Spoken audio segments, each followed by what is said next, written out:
राष्ट्रिय तथ्याङ्क कार्यालयले एउटा यो रिपोर्ट सार्वजनिक गरेको छ। यसमा चाहिँ खास यो रिपोर्ट चाहिँ जनसङ्ख्याको बालबालिकाको अवस्था के छ भने राष्ट्रिय जनगणना 2078 मा आधारित नेपाल शिक्षा र समावेशिता र नेपालमा बालबालिकाको अवस्था विषयक 2वटा विषयगत प्रतिवेदन सार्वजनिक सम्बन्धी प्रेस नोट।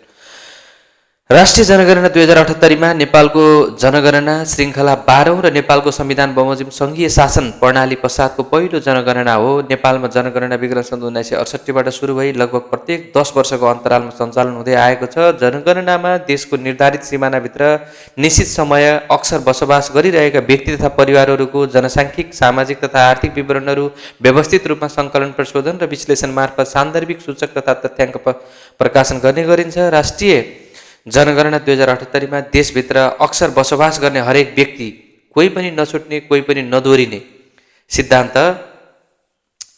अवलम्बन गर्नुको साथै सबै व्यक्तिको पूर्ण सहभागिता होस् भनी जनगणनाको नारा मेरो गणना मेरो सहभागिता राखी पारिवारिक तथा व्यक्तिगत विवरणहरू सङ्कलन गरिएको थियो। जनगणनाबाट प्राप्त नतिजाका तथ्याङ्कीय विश्लेषणात्मक प्रतिवेदनहरू क्रमैसँग विभिन्न चरणहरूमा प्रकाशन गर्ने कार्यक्रम भइरहेको छ। यस क्रममा हालसम्म 60 भन्दा बढी तथ्याङ्कीय प्रतिवेदनहरू, विषयगत प्रतिवेदनहरू प्रकाशन भइसकेका छन् भने केही विषयगत प्रतिवेदनहरू निकट भविष्यमा नेपालमा शिक्षा र समावेशिता, एजुकेसन एन्ड इन्क्लुजन इन नेपालमा बालबालिकाको अवस्था, स्ट्याटस अफ चिल्ड्रेन विषयगत प्रतिवेदनहरूबाट प्राप्त सारसंक्षेप। नेपालमा शिक्षा र समावेशिता, यो प्रतिवेदनको प्रमुख प्राप्ति तपसिल बमोजिमका कुरा देहाय बमोजिम भनिन्छ। शिक्षा व्यक्ति र समाजको समग्र उन्नतिको आधार हो। पूर्व बाल विकासको संज्ञानात्मक, सामाजिक र भावनात्मक विकासमा महत्त्वपूर्ण भूमिका खेल्ने गर्दछ कि राष्ट्रिय जनगणना 2078 का तथ्याङ्कमा आधारित यस प्रतिवेदनले विद्यालयमा उपस्थिति, विद्यालयमा बिताइएका वर्ष र साक्षरता गरी 3 प्रमुख आयाम मार्फत नेपालको शैक्षिक प्रगति र विद्यमान असमानताको समग्र चित्र प्रस्तुत गर्दछ। 2007 पछिको नेपालको शिक्षा क्षेत्रमा उल्लेखनीय विस्तार भएको र 2015 को संविधानले शिक्षालाई मौलिक हकका रूपमा सुनिश्चित गरेपछि निशुल्क तथा अनिवार्य शिक्षा, विद्यालय शिक्षा क्षेत्र योजना 2079 देखि 88 खाजा कार्यक्रम तथा लक्षित छात्रवृत्ति जस्ता नीतिको नीतिगत पहलले विद्यालय उपस्थिति र सिकाइका नतिजामा सुधार ल्याएका छन्। विशेष गरी पछाडि परेका समुदायका लागि विद्यालय छनौटमा लैङ्गिक प्रभाव स्पष्ट देखिन्छ। निजी, संस्थागत र विद्यालयमा छात्राहरूको हिस्सा छात्राहरूको तुलनामा बढिरहेको छ। निजी र सामुदायिक विद्यालयको गुणस्तरमा फरक छ भन्ने आम धारणाका कारण छोराछोरी बीचमा भर्नामा असमानता देखिएको छ, जसले दीर्घकालीन शैक्षिक अवसरमा प्रभाव परेको छ। 5 वर्षको उमेरपछि विद्यालय जाने दर उच्च भए पनि माध्यमिक तहपछि विद्यालयमा उपस्थिति दर तीव्र रूपमा घटेको देखिन्छ। 15 देखि 19 वर्ष उमेर समूहका प्रत्येक चरमध्ये 1 जना विद्यालयभन्दा बाहिर रहेका छन्। छात्राहरूको हकमा यो समस्या अझ गहिरो देखिन्छ। राष्ट्रिय स्तरमा 5 देखि 17 वर्ष उमेर समूहका करिब 10% अर्थात् 7,70,000 बालबालिका विद्यालय बाहिर रहेका छन्। तीमध्ये करिब आधा कहिले विद्यालय नगएका छन् भने आधा विद्यालय छोडेका छन्। यस्तो अवस्था विकट भूगोल, न्यून आय स्तर, सीमान्तकृत समुदायमा बढी देखिन्छन्। विद्यालय बाहिर रहने जोखिम प्रारम्भिक उमेर 5 वर्ष, माध्यमिक तहमा प्रवेश गर्ने उमेर 10 देखि 14 वर्ष उच्च रहेको छ भने विशेष गरी कक्षा 5 पछिका वर्षहरूमा विद्यालय छोड्ने प्रवृत्ति उल्लेखनीय रूपमा बढेको देखिन्छ। प्रादेशिक रूपमा मध्य प्रदेशमा कहिले विद्यालय नगएका बालबालिकाको हिस्सा 60% भन्दा बढी रहेको छ, जबकि गण्डकी प्रदेशमा किशोर अवस्था मुनिका बालबालिकाको अनुपात 5% भन्दा कम रहेको छ। त्यस्तै गरी जनजातिगत रूपमा मधेसी जाति र मधेसी दलित, धार्मिक तथा भाषिक अल्पसङ्ख्यक समुदायका करिब 3/4 बालबालिका कहिले विद्यालय नगएका समूहमा पर्दछन्। यसको विपरीत पहाडी जाति र पहाडी जनजातिमा विद्यालय बाहिर रहने बालबालिकाको सङ्ख्या न्यून देखिन्छ। सम्पन्नताको स्तर बालबालिका उपस्थितिको प्रमुख निर्धारक बनेको छ। सम्पन्नताको तल्लो पक्षांशका करिब 45% बालबालिका विद्यालय बाहिर रहेका छन् भने माथिल्लो पक्षांशमा पनि यो अनुपात केवल 3% रहेको देखिन्छ। शैक्षिक क्षेत्रमा सीमान्तकृत उच्च शिक्षामा त्यसै गरेर 5 वर्षभन्दा माथिका व्यक्तिको साक्षरता 76.2%, पुरुष साक्षरता 83.6% र महिला साक्षरता 69.4%, करिब 18% बिन्दुले लैङ्गिक अन्तर देखाउँछ। 68 देखि 78 सम्म महिलाको साक्षरतामा 16% बिन्दुले वृद्धि भएको छ भने 18 वर्ष मुनिका बालबालिकाको साक्षरता दर लगभग 79% पुगेको छ, जसले पुस्तान्तरणगत स्पष्ट गर्दछ। प्रादेशिक बागमती गण्डकी प्रदेशको साक्षरता दर करिब 95% रहेको छ भने मध्य प्रदेशमा 66% रहेको छ। पुरुष र महिला र पुरुष समता सूचक बागमतीमा 0.82% छ भने मधेसमा 0.63% रहेको छ।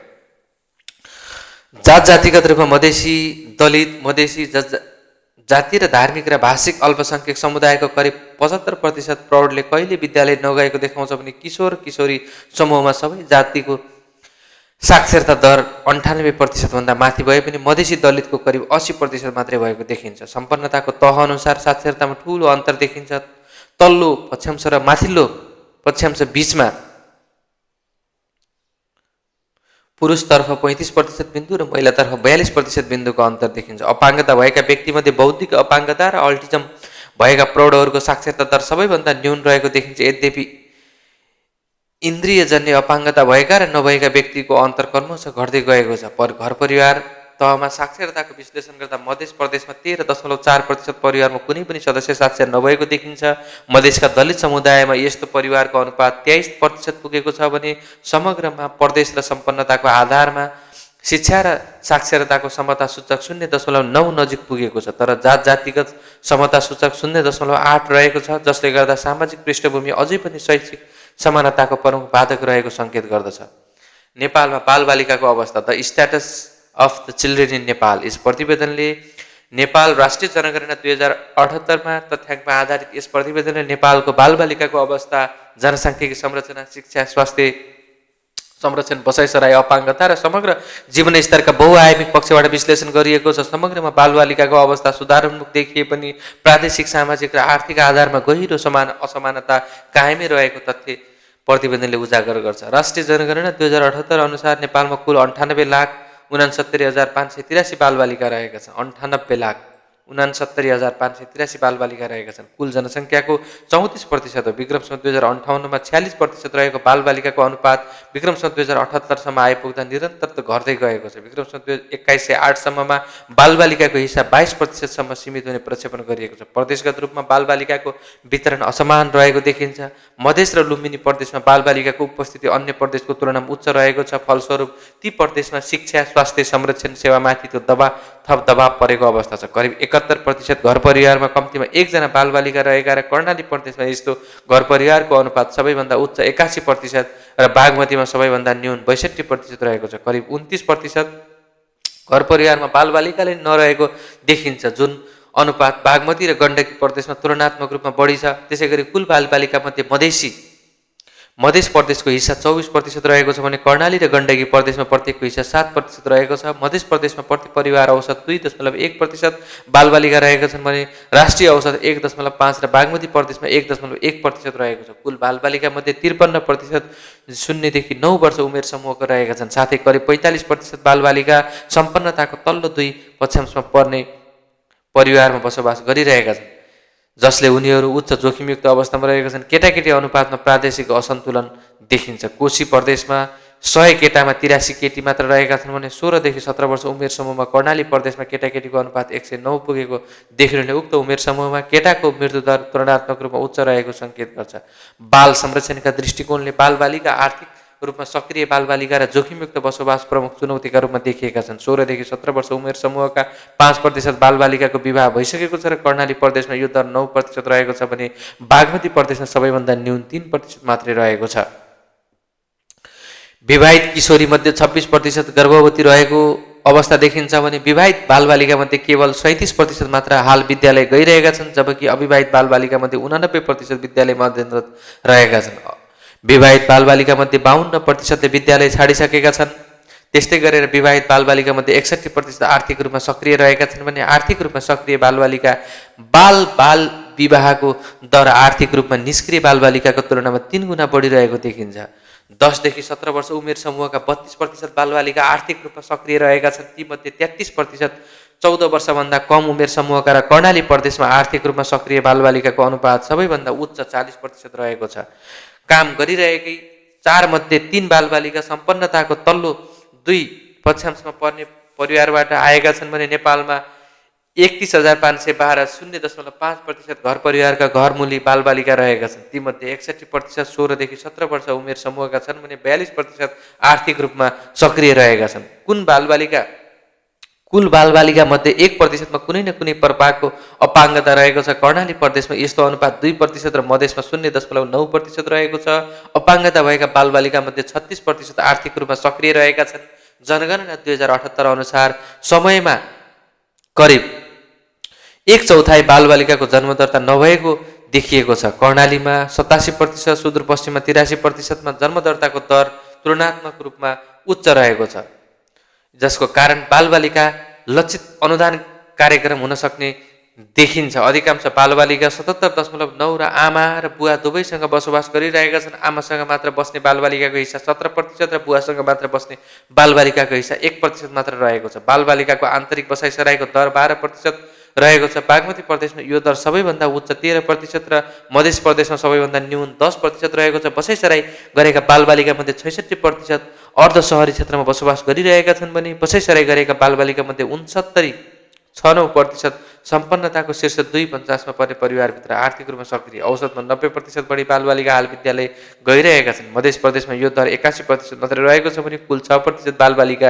निरक्षर रहेका छन् भने मध्य प्रदेशमा निरक्षरताको अनुपात 14% रहेको छ। सम्पन्नताको तल्लो पक्षांशको करिब केवल 11% बालबालिका माध्यमिक शिक्षा प्राप्त गरेका छन्, जबकि सम्पन्नताको शीर्ष सिद्धान्तमा यो अनुपात 22% रहेको छ। स्वास्थ्य सेवाको पहुँचमा प्रादेशिक असमानता देखिन्छ। कर्णाली प्रदेशमा आधारभूत स्वास्थ्य सेवा केन्द्रहरूको सङ्ख्या सबैभन्दा कम रहेको छ। सन्दर्भमा अधिकांश कुल 15,868 बालबालिकाको मृत्यु भएको देखिन्छ, जसका प्रमुख कारण नसर्ने प्रकृतिका रोग, दुर्घटना र आत्महत्या रहेका छन्। आत्महत्याजन्य मृत्यु बालबालिकामा 6% र बालकमा 3% रहेको छ।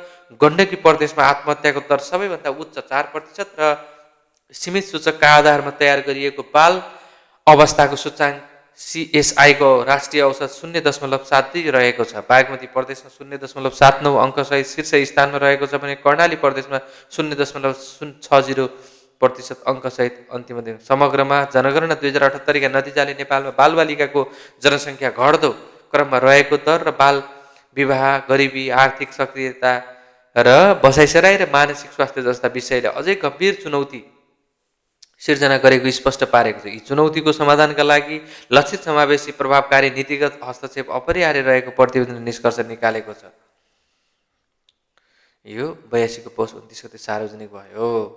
नेपालमा शिक्षा र बालबालिकाको अब नेपालमा शिक्षा र समावेशिताका सम्बन्धमा बालबालिकाको प्रेस नोट सम्बन्धी सार्वजनिक